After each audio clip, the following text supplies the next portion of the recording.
Le projet Smartfish est un projet ambitieux qui est exécuté par la Commission de l'océan Indien avec le support technique de la FAO, de l'Organisation des Nations Unies pour l'alimentation et l'agriculture.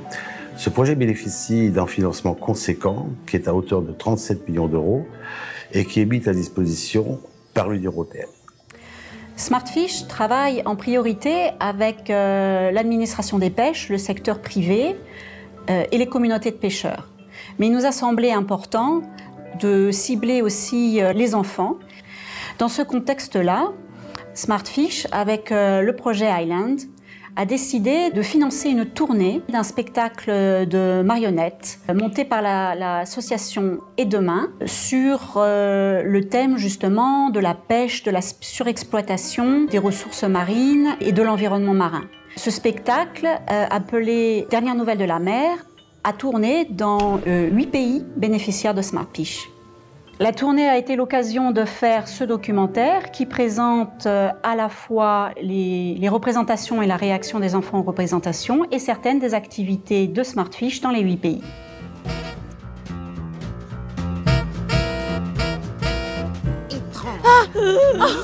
Agent Sam, vous m'avez fichu une de ces frousses. Comment ça va, commissaire Armande? Ça va pas. Comment voulez-vous que ça aille? Il n'y a plus personne sur le récif de corail. Plus de bambara, plus de thon en pleine mer. Et les ourites n'ont plus le temps de se reproduire. Et je vous parle pas de la compagnie des crabes. 139 stagiaires qui disparaissent du jour au lendemain. Vous trouvez ça normal, vous? Au fait, chef, on a un message sur le télévision marine. Dylan et Smartfish, c'est qui déjà? Agent Sam, Dylan, le petit crabe d'Island, et Smartfish, le petit poisson intelligent. Ce sont nos agents de terrain. Ils agissent dans 20 pays, avec la FAO et la COI. La quoi? La Commission de l'océan Indien. Vite, connectons-nous à un Mernet. Ouais.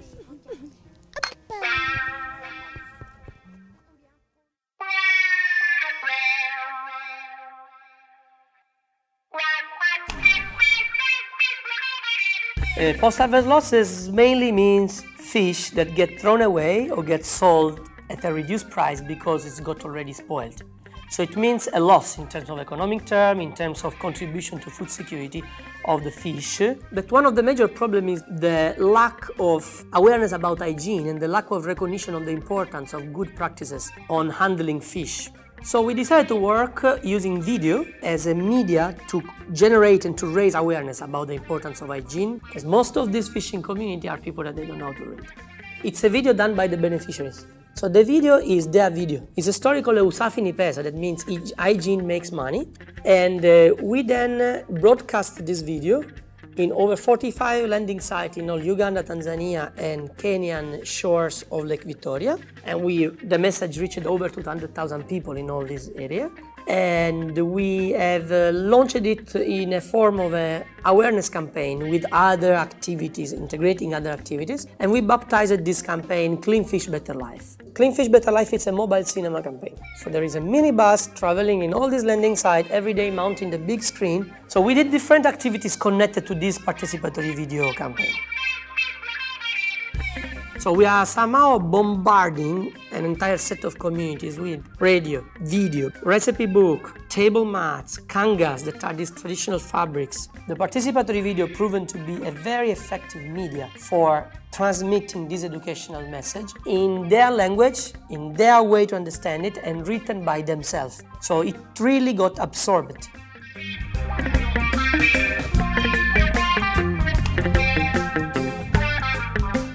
L'Office national de contrôle qualité et certification des produits de la pêche ou bien des produits halieutiques a été mis en place suite à l'action effective du gouvernement en datant de 2010. La COI, à travers Smartfish, a intervenu pour essayer de mettre en place un mécanisme de contrôle qualité et de certification des produits de la pêche. Pour tout d'abord sélectionner des candidats inspecteurs. Ces 4 inspecteurs ont bénéficié d'un stage de formation à l'île Maurice auprès de la CA Food, autorité compétente de contrôle qualité, en vue de voir comment les opérations, bien les activités de contrôle s'organisent là-bas en œuvre dans le domaine de l'aliment.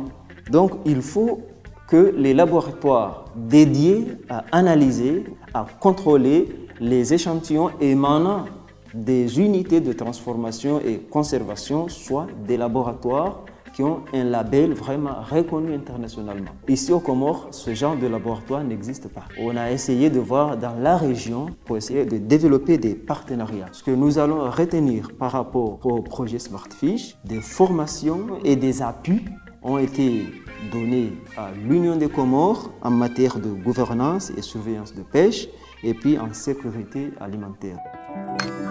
Oh waouh! Incroyable! Oh ouais, dingue!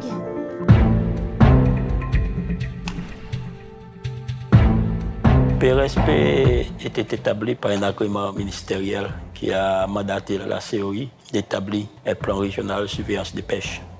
On a mis ce plan pour lutter contre la pêche illégale en faisant des patrouilles maritimes. Chaque pays avait le propre système de suivi, contrôle et surveillance, mais un pays tout seul ne peut pas régler les problèmes. C'est mieux de travailler ensemble au niveau régional pour résoudre des problèmes régionaux. Il y a beaucoup de bateaux étrangers qui pêchent dans la zone de la COI et dans l'océan Indien. S'ils ne sont pas autorisés, ils ne sont pas sur la liste de la COI, ils sont techniquement des bateaux qui pêchent illégal. Jusqu'au jour, on a fait 39 missions régionales depuis 2007. Il faut savoir que quand on fait un patrouille régional, il y a des inspecteurs comoriens, malgaches et mauriciens à bord. Quand le bateau entre dans les juridictions de Maurice, c'est les inspecteurs mauriciens qui ont le mandat de faire l'inspection, d'après la loi mauricienne. Les dispositifs opérationnels que le plan régional de surveillance de pêche sera transféré au programme Smartfish cette année 2014. Il va s'étendre avec d'autres pays comme la Tanzanie, le Kenya et aussi le Mozambique s'est manifesté à y participer. Cette initiative consiste bien évidemment à lutter contre la pêche illégale dans la région de la Commission de l'océan Indien en utilisant des moyens maritimes comme les bateaux, les moyens aériens, et puis l'utilisation de nouvelles technologies comme le radarsat. Tout récemment, on a mis en place le suivi par satellite des navires ou bien VMS régionales. Donc, tous ces moyens seront mis en œuvre dans une opération conjointe dans la région. Tanzania is located on Lake Victoria. It probably has some of the most significant challenges in terms of illegal use of monofilament nets as well as beach nets, which were incredibly destructive, catching a lot of undersized fish and destroying nests of the ground nesting species. So Smartfish, together with the communities as well as with the government of Tanzania, initiated several operations to seize the illegal gear and also to take the undersized fish, which are flooding the local market and suppressing the price of the legitimate fishermen. And we've been busy with that for about 3 years and hope to continue for another 2 or 3 years to try and give the lake a little bit of a rest and to see if the biomass can regain its original status.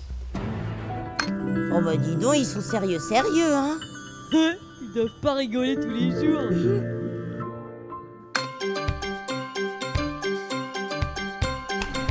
Le développement de petite aquaculture au sein des communautés de pêcheurs de Maurice est un projet qui à l'origine est porté par le Fisherman Investment Trust. Et FIT a fait appel à la COI et à la FAO pour les aider à développer donc cette petite aquaculture dans 2 communautés de Maurice, à Quatre-Sœurs et à Poste-Flac. L'objectif est vraiment d'investir des groupements de pêcheurs pour qu'ils développent des sources de revenus alternatifs grâce à l'aquaculture. Parmi les activités, outre le début, l'initiation d'une aquaculture, on a fait des formations pour apprendre à ces groupements à construire eux-mêmes des cages d'aquaculture avec les matériaux disponibles à Maurice. Actuellement, dans lagon, la pêche dans lagon, son rendement est bien diminué comparativement à ce qu'il était 20 ans, 25 ans de cela. Nous pensons que nous besoin commencer de donner une alternative à la pêche. Et c'est là que nous venons avec un projet aquaculture. Mais nous finissons faire une formation avec eux, beaucoup de formations avec eux. Nous finissons prendre la vie, nous finissons discuter avec eux beaucoup. Et nous finissons choisir des gens qui sont vraiment intéressés pour aller de l'avant. Comment dire, un modèle, des gens qui nous ont servi comme un modèle pour l'avenir. Maurice, nous, l'aquaculture, actuellement, il commence à développer. Donc, il a un bel potentiel pour lui. Jusqu'à là, nous avons un bon succès. Et je n'ai aucun doute que ce projet-là nous amène à bien 100%. Les membres de moi encourage tout ça de PC là, c'est de faire projet agriculture. Il faut bien pour maintenant. Pour un PC, on a un grand avantage là-dedans. J'espère que moi je vais foncer dans le projet agriculture là.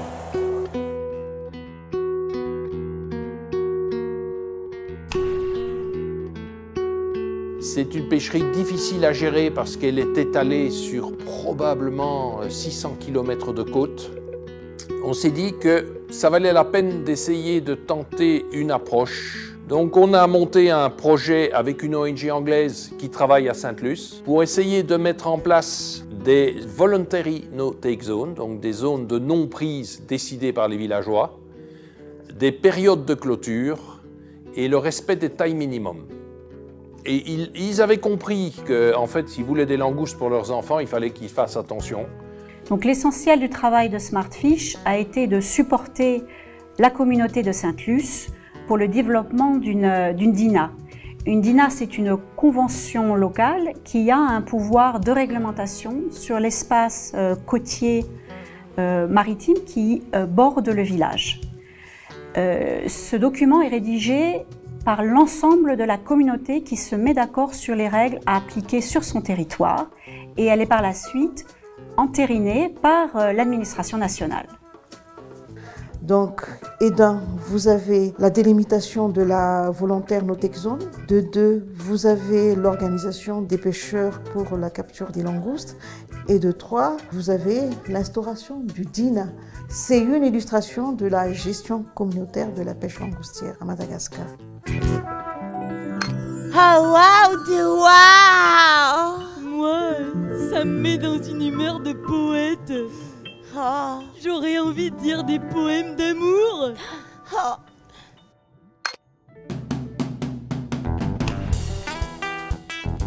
There's different challenges facing the fisheries of Zanzibar.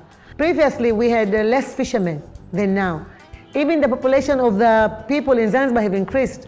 A lot of tourists are visiting Zanzibar. They all like fish, so the demand has increased.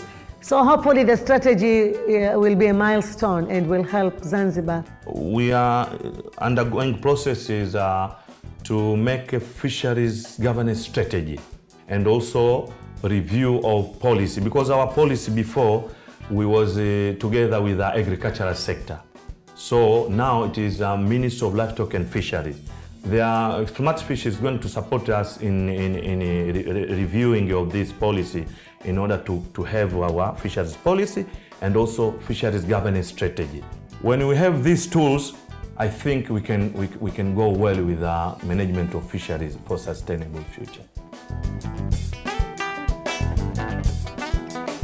Les ressources d'ourite sont surexploitées depuis un certain nombre d'années et il est nécessaire aujourd'hui d'agir pour pêcher mieux. À Madagascar, la pêche aux ourites a commencé à être gérée dans les années 2000. Cela s'est fait par le biais d'une fermeture annuelle. Sur la base de cette expérience, le projet Smartfish a introduit des mesures identiques à Rodrigue. Alors ça s'est fait progressivement. Il y a eu toute une période de discussion avec les autorités, avec les pêcheurs, etc. Et en 2011, On a commencé à prendre certaines mesures qui se sont traduites en 2012 par une fermeture et en 2013 par une seconde fermeture. La pêche à l'eau-ruite, c'est quand même quelque chose de très important pour le Rodrigues. C'est un pilier de l'économie, on va dire. Depuis les années 70, on a vu un déclin de la ressource dû à la surpêche et à l'exploitation des oruites qui sont trop petits. Et on s'est finalement retourné vers un système de gestion qui vise à fermer la pêche pendant la période de ponte.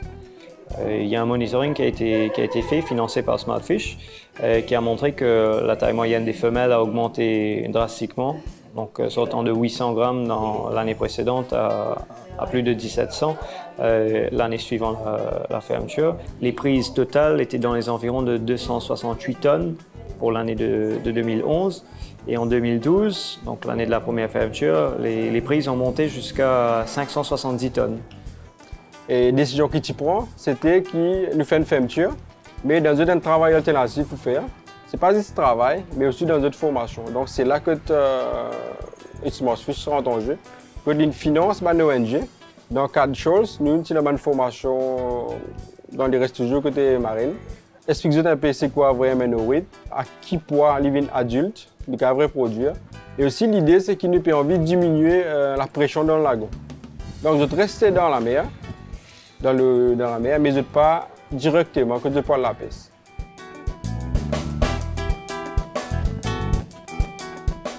En 2012, Smartfish a cofinancé une conférence sur la gestion des concombres de mer.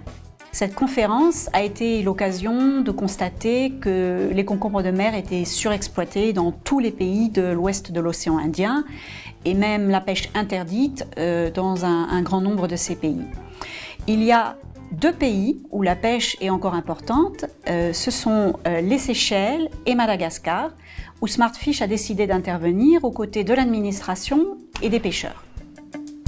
Aux Seychelles, nous avons aidé SFA et ANSSI à écrire un Memorandum of Understanding qui développe une sorte de petit plan de gestion des concombres de mer sur 3 ans. Ça, oui, un secteur qui a une importance socio-économique très importante pour Seychelles, même s'il n'est pas consommé local, mais il amène beaucoup de revenus. Nous avons un support avec Smartfish qui vient de nous pour nous voir qui nous mettre bonne mesure pour faire que ça la pêche plus soutenable. Nous contrôlons l'effort de la pêche. 25 licences, c'est tout. Et après, nous avons une clause période 3 mois tous les années. N'a pas droit à la pêche comme des mers. Bambara is the only resource in Seychelles which is really managed. It's the only resource which is co-managed by the industry and the authority. Seychelles, nos systèmes qui nous processent, il est un peu unique avec l'autre endroit. Nous exploitons environ 2 à 3 semaines dans la mer avant de gagner un process. So, à Seychelles, il peut réserver la pêche détériorée. If it's not salted, si vous faites un fine boil avec une température graduelle, la majorité il damage, il pète. À Madagascar, Smartfish a décidé de travailler à la fois avec les communautés et avec le secteur privé sur la préservation des stocks sauvages encore existants et sur l'amélioration de l'aquaculture, que ce soit l'aquaculture commerciale ou la mutation de la pêche vers l'aquaculture dans les villages. Smartfish FAO entend supporter, appuyer un projet de formation des techniciens en aquaculture villageoise durant un cycle de 1 mois en matière de l'hôtellerie et de algoculture. Cette nouvelle branche d'activité à Madagascar va être la première consommatrice des sortants de ces 2 promotions parce qu'il y a eu déjà 2 cycles de formation de fait.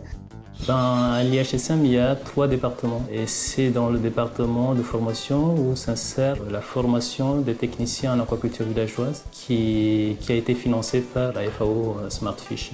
On a un peu adapté une offre de formation pour satisfaire les besoins de recrutement de cette filière-là. On est face à presque une extermination de l'espèce. Et donc maintenant, on est devenu conscient de la situation. Et heureusement qu'on a fait appel donc, à Smartfish pour essayer un peu de sauver les meubles là où on peut le faire encore. waouh, ce Dylan et ce Smartfish, ils font vraiment des trucs très bien. Ouais. Faut qu'on y participe. Mais qu'est-ce qu'on peut faire, agent Sam? Eh ben, on pourrait peut-être leur écrire des poèmes d'amour. Bon, des poèmes d'amour. Et pourquoi pas une pièce de théâtre? Ouais. Une pièce de théâtre? Et on pourrait faire une tournée dans l'océan Indien avec. Waouh.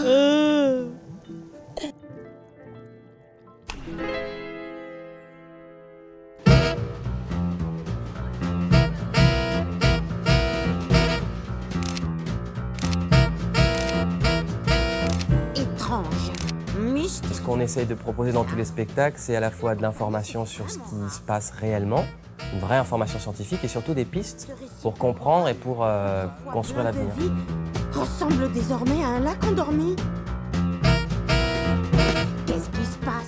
On a vraiment essayé de faire rentrer des notions très pédagogiques qui peuvent être après réutilisées en classe avec les professeurs. Troublant, perturbant, suspect. Cet endroit a vraiment bien changé. Autrefois, les polypes. Très vite, s'est posé la question de mais d'accord, on va faire un spectacle qui se passe sous la mer.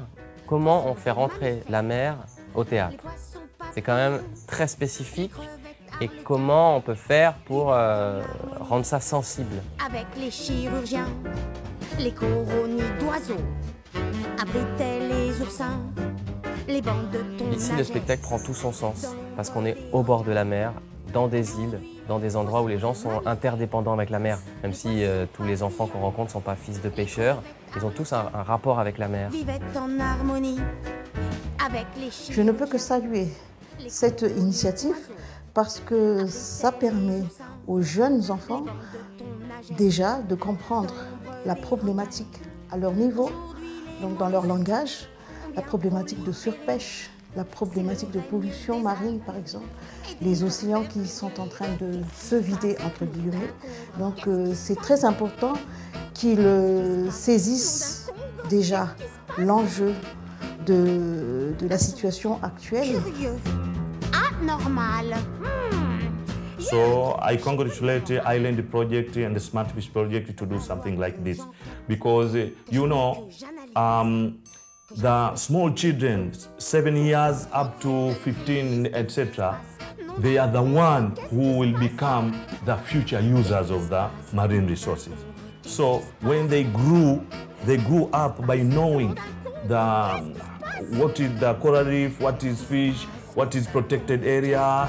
When they grow up by knowing marine ecosystem and the conservation in their mind. Comme vous l'avez tous bien compris, notre mer est à l'agonie. Les poissons trop pêchés, les flots pleins de déchets, nos milieux naturels sont partout menacés. Si ça entraîne des causes dans la mer, alors dans ce cas, il ne faut plus pêcher alors? J'ai compris qu'on ne doit pas pêcher des poissons parce que c'est mal pour la mer, sinon il n'y aura plus jamais de poissons. Vous voulez savoir comment faire renaître l'espoir? Pourquoi le requin, lui, il nous mange? Est-ce que quand on pollue la nature, la mer, elle risque quelque chose? Prestement, des idées. This show actually shows that we shouldn't just throw rubbish into the water and we should always keep the water clean. If we just think of the ocean without living creatures, what would it be like? It's just like a nightmare, I can say. Oubliez le saumon, la morue et le thon, l'empereur. I saw how fish suffer when there is pollution around the water sources. It meant that the fish were not happy with what was going on and how the humans were degrading the water sources where they could be living. Mais surtout, promettez-moi de ne jamais manger de requin. Some of the human activities can affect the water bodies, and that affection can lead to the suffer of aquatic animals. Ensemble, protégeons la mer pour qu'humain poids. Eux, les tortues, ils ne mangent pas les hommes, mais ils aiment les poissons. Ils aiment la mer, parce que sans la mer, ils peuvent survivre. I learned about not to hunt badly the fish. Produits biologiques. Personnellement, j'adore l'huile essentielle de phytoplancton. I would like to thank you guys for making this puppet show. I really love it, and I hope one day I will do my own job like that. It's just good. Ensemble protégeons la mer pour qu'humain poids son mammifère. Si Baptiste. Well, it's not a question, it's merely to say thank you to the team, to the actresses. It was excellent. Thank you. I do hope that all of us here, all the children especially, we've learned a lot from the show. So congratulations, thank you, and good luck with the future shows. Thank you. Si Baptiste, un avenir prospère. Si Baptiste, un avenir prospère.